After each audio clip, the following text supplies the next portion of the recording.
அங்கே நடக்கிறது இனப்படுகொலை, ஆங்கிலத்தில் ஜெனசைட், இந்து ஜெனசைட் அங்கே வந்து நடந்துட்டு 1981 நம்ம நாடு இந்த முழுமையாக 47 பிரிவினை ஏற்பட்டது. அப்போது அடுத்து கணக்கெடுத்த போது மக்கள் தொகையில் 50 கிழக்கு பாகிஸ்தானுடைய ஒரு அங்கமாக இப்போ இருக்கிற வங்காளதேசம் இருந்தது.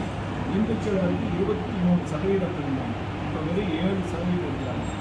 எங்கே இதெல்லாம் போச்சுங்க? எங்கே 60-70 வருஷத்தில் எங்கே இதெல்லாம் போச்சுங்க? கடுமையான மதமாற்றம் நடந்திருக்குது. இந்துக்கள் கொல்லப்பட்டிருக்கிறார்கள், பெண்கள் கற்பழிக்கப்பட்டிருக்கிறார்கள். 24 லட்சம் பேர் 1977 போர் நடந்தபோது, அந்த இந்தியா பாகிஸ்தான் போடும்போது 24 லட்சம் பேர் அங்கே கொல்லப்பட்டிருக்கிறார்.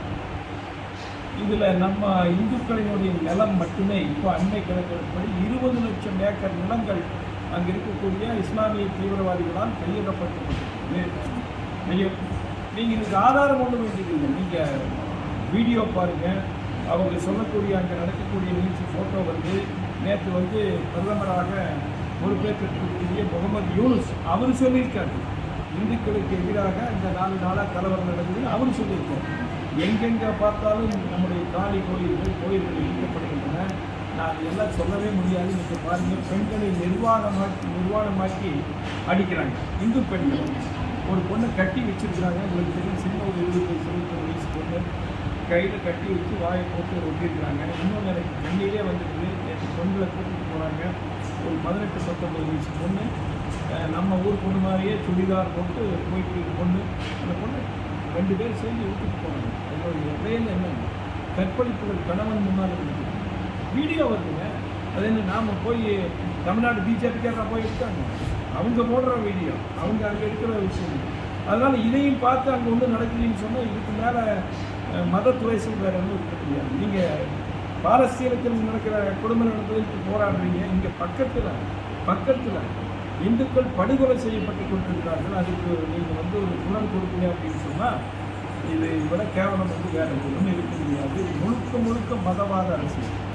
இன்றைக்கு உலகம் முழுவதும் இந்த இஸ்லாமிய தீவிரவாதம் வந்து மிக அதிகமாகி கொண்டிருக்கிறது. நீங்கள் தெரியும், போன வாரம் பிரிட்டனில் கலவரம் நடந்திருக்குது, பிரான்ஸில் நடந்துட்டு இருந்தது, ஜெர்மனியில் நடக்குது, நம்ம ஐரோப்பிய நாடுகள் பூரா நடக்குது. இங்கே நம்ம கண்ணு முன்னால் நம்முடைய இந்துக்கள் மதம் சார்ந்து மத காரணத்துக்காக அவங்க ஏன் சொல்கிறாங்க?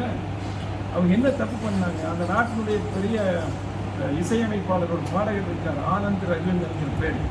அவர் வீட்டுக்கு வந்து இந்த இப்போ பிரான்ஸினுடைய ஜனாதிபதி மேக்ரோனுக்கு வந்துட்டு போனார். ஒரு சில மாதங்களுக்கு முன்னால் 3000 மியூசிக்கல் இன்ஸ்ட்ருமெண்ட் அவர் வீட்டில் வச்சுருக்காரு. அவர் வந்து பழைய காலத்துலேருந்து சேகரித்து அந்த நீங்கள் பார்த்தா ஃபோட்டோவெல்லாம் போட்டுருக்குது. வெவ்வேறு விதமான மியூசிக்கல் இன்ஸ்ட்ருமெண்ட் வச்சுருக்காரு.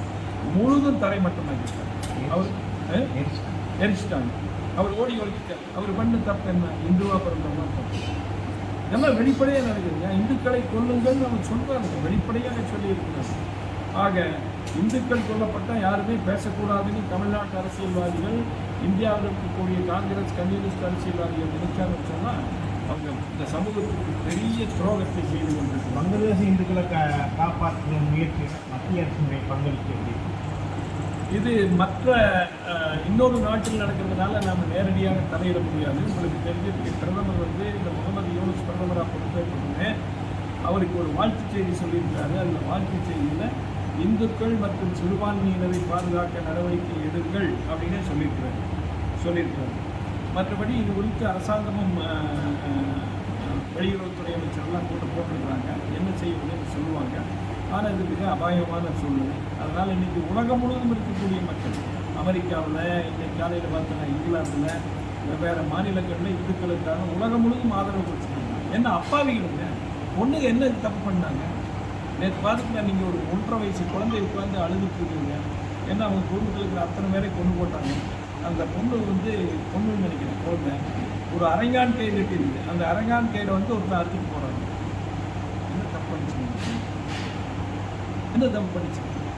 இதை பார்த்து நம்ம குரலும் கூட கொடுத்தீங்கன்னா மகா தவறுங்க. 1947 பிரிவு நடந்தபோது டாக்டர் அம்பேத்கர் அப்போவே சொன்னாங்க, இந்துக்கள் நீங்கள் பாகிஸ்தான், மேற்கு பாகிஸ்தான், கிழக்கு பாகிஸ்தான் இருக்கிறவங்க இந்தியாவுக்கு வந்து பாதுகாப்பு இருக்குது, இல்லாட்டி எப்போ இருந்தாலும் பிரச்சனை வரும் அப்படின்னு சொன்னாங்க. அதுக்காக அவர் சொன்னார், நான் எங்களுக்கு வி மார்பின்னு ஒன்று வச்சுருக்கேன், அதை அனுப்புகிறேன், நீங்கள் வந்து இங்கே வந்திருக்கேன்னு சொன்னார். அவர் நிறைய முயற்சி பண்ணாருங்க. சில பேர் எல்லாம் வந்தாங்க. ஏன்னா அது நாம் தெரிஞ்சுக்க வேண்டியது, இன்றைக்கி அங்கே இருக்கிறவர்கள் பாதிக்கு மேற்பட்டவர்கள் மெஜாரிட்டி தலித் மற்றும் நிலத்தை சேர்ந்தவர்கள். அதனால் அவர் வர சொன்னார். அவங்க சில பேர் வந்தாங்க, சில பேர் வரல. இன்னைக்கு மிக கொடுமையாக இருக்கிறது. இன்னைக்கு காலையில் ஒரு செய்தி வார்த்தை, ஒரு கிராமத்தில் ஒரே ஒரு இந்து குடும்பம், ஒரே ஒரு இந்து குடும்பம், அந்த வீட்டில் அந்த மனைவியை கற்பழிக்கிறாங்க, அவங்க பொண்ணை கற்பழிக்கிறாங்க.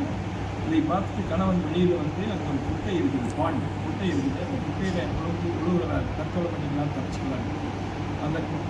தப்பிச்சுக்கலான்ட்டு அந்த குட்டையை சுற்றி நின்று அந்த ஜமாதி இஸ்லாமிய தீவிரவாதிகள் டிஎம்பி கட்சியினர் மேலிருந்து கண்ணை போட்டு அவர் அப்படியே அடிச்சு கொள்வாங்க. அந்த பொண்ணுக்கும் அவங்க அம்மாவுக்கு யார் பாதுகாப்பு? அவங்க என்ன தப்பு பண்ணாங்க சொல்லுங்க. அப்போ இதையை பார்த்து நாம் அவன் இந்துவாக இருக்கிறதுக்காக ஒன்றும் நான் பேச மாட்டேன்னு சொன்னால் இதை விட கேவல அரசியல்வாதி உண்மை கிடையாது.